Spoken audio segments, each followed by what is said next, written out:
such questions as, what's the difference between being happy and being content? What things get better as you age? And what makes life more meaningful? Quora tells you how many people have viewed your answer and how many upvotes you received. Thus, you can determine your reach and see what people think of your ideas. Only a small minority of those who view an answer upvoted. As of July 2017, as I write this, and 5 years after I addressed what makes life more meaningful, my answer to that question has received a relatively small audience, 14,000 views and 133 upvotes, while my response to the question about aging has been viewed by 7,200 people and received 36 upvotes. Not exactly home runs. However, it's to be expected. On such sites, most answers receive very little attention, while a tiny minority become disproportionately popular. Soon after, I answered another question. What are the most valuable things everyone should know? I wrote a list of rules or maxims, some dead serious, some tongue-in-cheek. Be grateful in spite of your suffering. Do not do things that you hate. Do not hide things in the fog, and so on.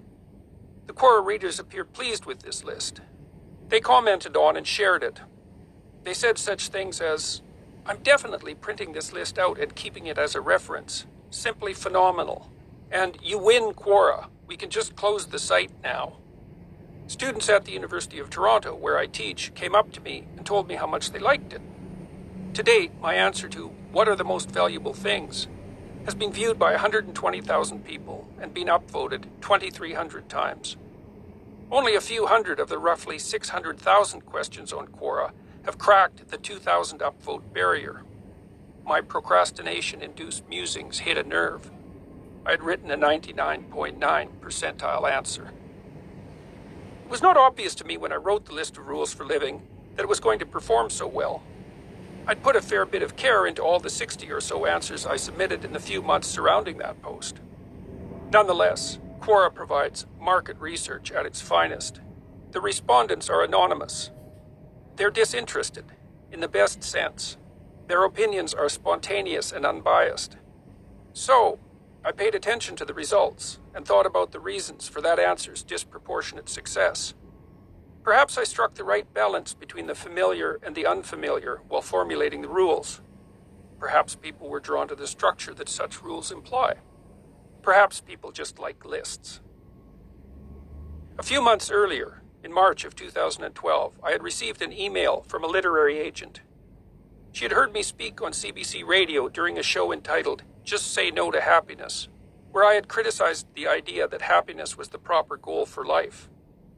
Over the previous decades, I had read more than my share of dark books about the 20th century, focusing particularly on Nazi Germany and the Soviet Union.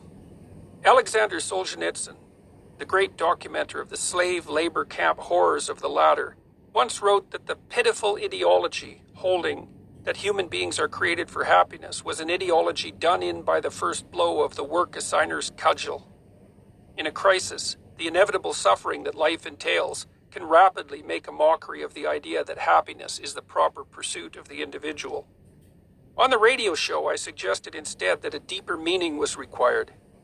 I noted that the nature of such meaning was constantly represented in the great stories of the past, and that it had more to do with developing character in the face of suffering than with happiness.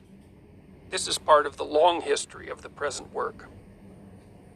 From 1985 until 1999, I worked for about 3 hours a day on the only other book I have ever published, Maps of Meaning, The Architecture of Belief.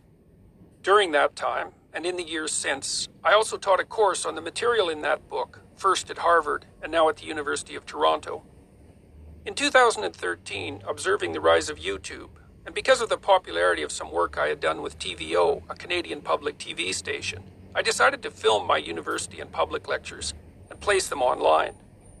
They attracted an increasingly large audience, more than 1 million views by April 2016. The number of views has risen very dramatically since then, up to 18 million as I write this. But that is in part because I became embroiled in a political controversy that drew an inordinate amount of attention. That's another story, maybe even another book. I proposed in Maps of Meaning that the great myths and religious stories of the past, particularly those derived from an earlier oral tradition, were moral in their intent